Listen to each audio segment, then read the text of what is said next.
Alam mo, matagal ko na napapansin to.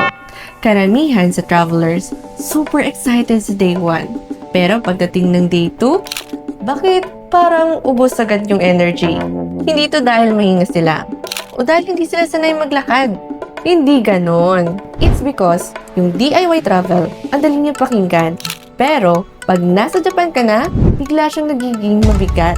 Kasi pag DIY trip, ikaw ang bahala sa lahat. Yung route, yung directions, train exit, pati Google Map, platform numbers, oras ng biyahe, pati yung lakad at yung transfers. Lahat iniisip mo. Vacation ka dapat. Pero yung utak mo, naka-survival mode.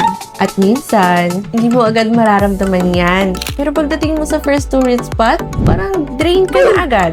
Nakangiti ka nga sa photos, oo. Pero deep inside, kalahati na ng energy mo naubos na sa pag-intindi ng directions. Nakikita ko pa yan sa mga families. Yung tatay na tahimik lang pero mabagal na yung lakad. Yung nanay na paulit-ulit sinecheck kung tama ba talaga yung exit. Yung kids na excited pero nabibitin kasi ang daming adjustments. The truth is, DIY gives you freedom? Yes, pero binibigay din niya sa'yo yung buong mental load. Ikaw navigator, ikaw din guide, ikaw timekeeper, ikaw taga-check ng safety, ikaw taga-salo ng pagkakamali. At pagpagod yung utak, sumusunod yung katawan. Kaya kahit gaano kaganda yung itinerary mo, hindi mo siya ma-enjoy. Kung pagdating mo mismo sa lugar, ubos ka na.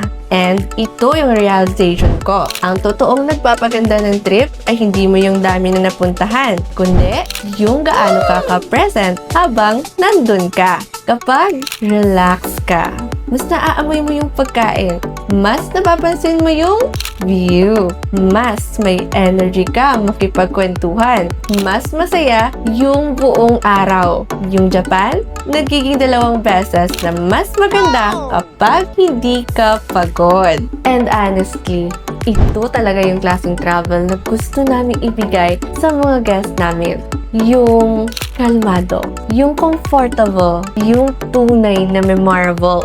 That's the Nomad Diaries way.